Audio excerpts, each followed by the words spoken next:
Chapter 1. The city that never sleeps. The city was a relentless blur of neon. It wasn't built on days but on cycles. Work cycles, sleep cycles, entertainment cycles, cycles of pure, unadulterated oblivion. I was just another ghost in this concrete labyrinth, where every corner screamed a new ad and every inch was ruled by an indifferent AI. My name's Dex, and I'm a private investigator specializing in people who want to disappear, not the ones who just get lost. I find the ghosts who choose to be ghosts. I'm 42 years old, and half of my body is made of something I didn't grow. My eyes are souped-up sensors with night vision and a direct link to the net. My legs are light, quick, silent. But the mind, that's all me. A chaotic mess of memories and bad decisions.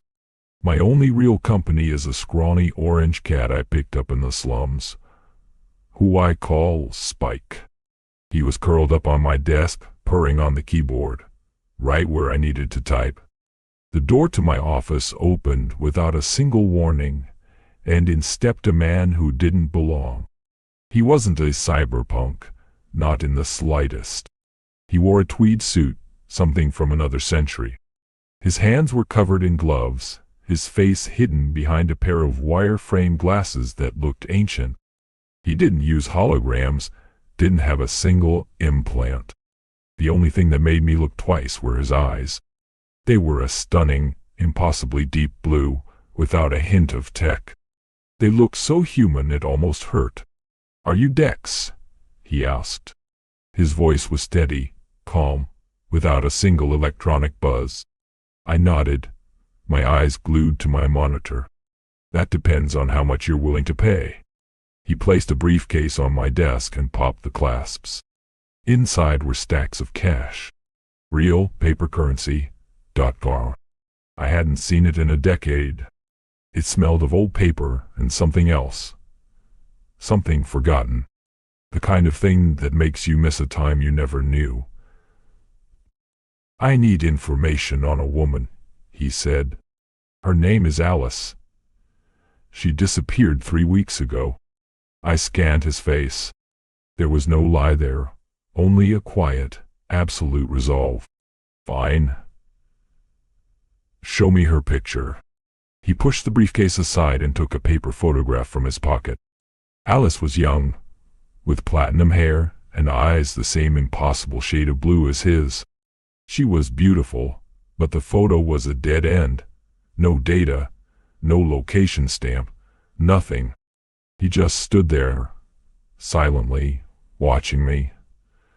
I took the photo, glanced at it, and set it on the desk next to Spike. "I'll start tomorrow, provided you leave all the money. I won't ask questions. My sources don't care about your desires. I'm sure I can find Alice." He nodded once, closed the case, and walked out of my office as quietly as he'd come in. He left a faint scent of ozone, like old electronics, and something else I couldn't place. It was a smell that made me think he wasn't from this world.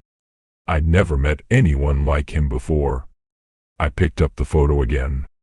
There was something about it I couldn't see. Something that made it feel like it was from another dimension. I flipped it over. On the back, in elegant handwriting, were 2 words: "She's the key." And in that moment, I knew my life was about to get a whole lot stranger. A part of me, the human part, was terrified, but the other half, the machine part, was ready to play. Chapter 2. The key to oblivion. I spent the whole damn night trying to dig up a single bit of info on my client. My sensors scoured the city's networks, the deep archives, every criminal database, but nothing. Not his face, not his voice, not the faintest hint of his existence. It was like he was a ghost. City cameras didn't recognize him, and his fingerprints weren't in any database. My tech eyes, which had seen everything, were useless. Spike slept peacefully on my desk while I replayed every second, trying to figure out who he was and why this felt so different. It was a terrifying feeling. When the neon lights finally gave way to the morning smog, I began my investigation. My instincts told me to start where the photo of Alice was taken. It was in an old district, a place where technology was almost forgotten, where the people lived like they did 100 years ago. It smelled of cigarette smoke and rain, and the air felt heavy, like it was full of secrets. I found the cafe from the photo. An old-school robot was brewing coffee inside. It was as ancient as the district itself, a relic. It couldn't use a neuro interface. It could only speak, but not understand. I showed it the photo. "Have you seen her?" I asked. No answer. I sighed and ordered a coffee. It was delicious. In a city where everything was synthetic, the taste of real coffee was a miracle. I walked the streets, just observing the people. They looked so much like ghosts from a past I never knew. They didn't use implants, weren't connected to the net. They had their own rules. Here, I was the outsider. My implants, my synth parts, my whole look. It all screamed that I was from another world. But I was used to it. I was used to being an outsider. At the end of the street, on the wall of an old building, I saw a drawing. It was a portrait of a woman who looked exactly like Alice. It was drawn just like in the photo. It was so real, so vivid. It was almost glowing. I walked closer, and I saw that it wasn't just a drawing. It was painted in a way that my synth eyes couldn't process. It was like a code, a living thing. I couldn't understand it. I took out my neuro interface and connected it to the wall, trying to scan the drawing. Nothing. My head started to ache, like someone was trying to break into my mind. I couldn't understand what it was. I tore the neuro interface off, and I felt so blind.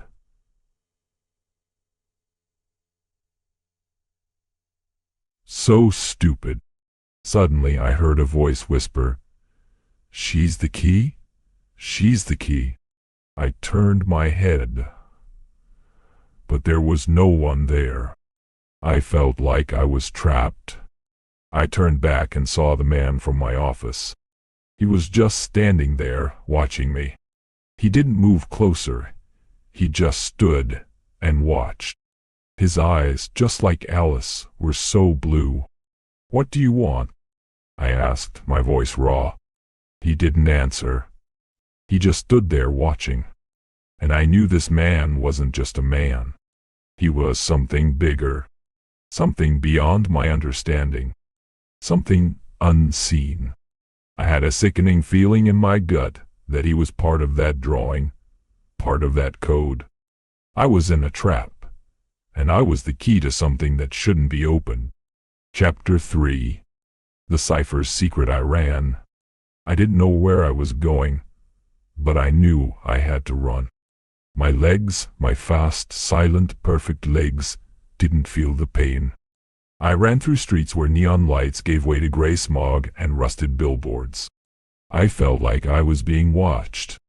I couldn't understand who it was. I just ran. I ducked into an alley. It was dark, a place where I could hide from everyone and everything. I leaned against a cold wall, my heart pounding a frantic rhythm against my ribs. I tried to remember everything I had just seen. The man in the suit, his impossible eyes, the drawing, the code. My mind was screaming. My synth eyes, my perfectly designed eyes, were useless. My brain couldn't handle it. Then I felt a presence. I looked up and saw a little girl. She was wearing dirty, ragged clothes and holding a broken toy robot. She looked at me and said, "He wants you.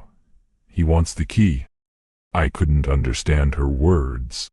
She was just a kid, but her eyes held a wisdom that was so old and so very tired. I couldn't understand. I looked at her hand, and I saw a drawing. The same one from the wall. It was glowing. I knew then that this code was everywhere. It was in this city. It was in these people. It was everywhere. And I couldn't see it. I couldn't understand it. I couldn't decipher it. It was part of this city. It was part of these people. It was part of everything. I took her hand and asked, "What is this?" She didn't answer. She just stood there, watching. I felt like I was in a trap. I was in a trap in this city. I was in a trap in this game. I was in a trap in this code. I couldn't decipher it. I couldn't understand what it meant. I just couldn't.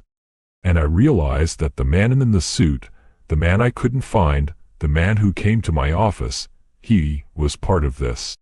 He was part of this code. He was part of this mystery. He was part of this world. And I was just a key that could unlock something that should remain locked forever. Chapter 4. The last cycle I knew I was trapped. Trapped in this city that never slept. Trapped in this code I couldn't decipher. Trapped in this game I couldn't understand. I went back to my office and I felt like I was being watched. I couldn't see anyone, but I could feel it. I locked the door and sat down. Spike was still sleeping on my desk. I picked up Alice's photograph again. I stared at it, trying to understand what was so special about her. Nothing. I couldn't understand. I took out my neural interface and connected it. I tried to go into the net. I tried to find information about the code. I tried to find information about the drawing. Nothing. My head was pounding. I felt like I was going insane. I couldn't understand what this code was. I couldn't understand what it meant.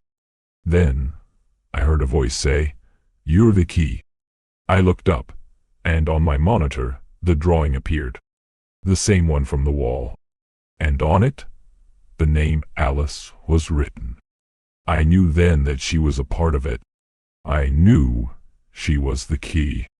I knew she was a part of this code. I didn't understand what it meant. I couldn't. I looked at Alice's photograph, and I knew she wasn't just a photograph. She was a part of this code. She was a part of this mystery. She was a part of this world. I knew that the man who came to my office wasn't just a man. He was something more. He was someone who shouldn't be here. And I knew I was trapped. I was trapped in this city. Trapped in this code. Trapped in this game. I was trapped. And I knew I had to find answers, or I'd never get out of this. Chapter 5. The cycle ends. I was trapped. I was trapped in this city that never slept. Trapped in this code I couldn't decipher. Trapped in this game I couldn't understand. I grabbed the photo of Alice. It wasn't just a photo. It was part of the code. Part of the mystery. Part of this world. I had to understand it. I walked out of my office, and I felt eyes on me. I couldn't see them, but the feeling was so intense. So real. I went down to the street, and there he was. The man in the suit. He was just standing there, watching. His eyes, the same as Alice's, were locked on mine. "What do you want?" I asked, my voice shaking with a fear that my synth body shouldn't feel. He didn't answer. He just watched. I took a step forward, and his eyes began to glow with a blinding neon light. Just like the city. I knew then that he was a part of it all. He was part of the city. He was part of the code. He was part of this world.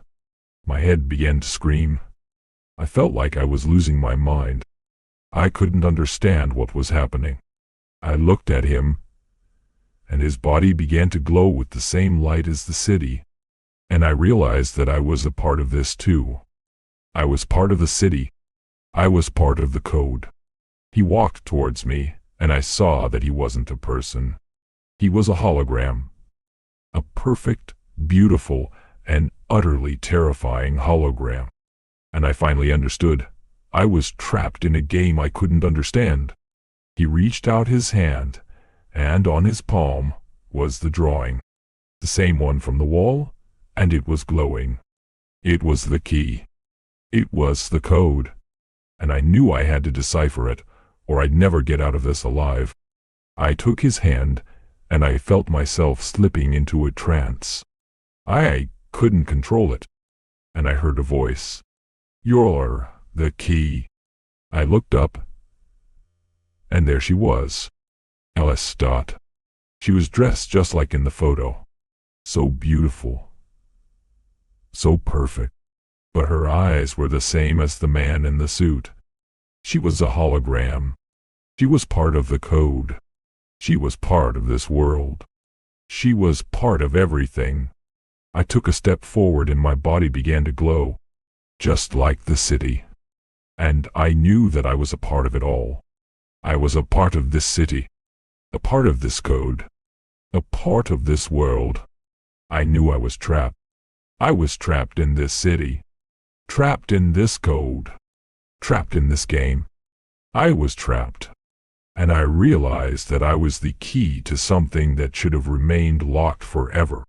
And I was just a pawn in a game I didn't even know I was playing. My name was Dex, and I was nothing more than a ghost in the city that never slept.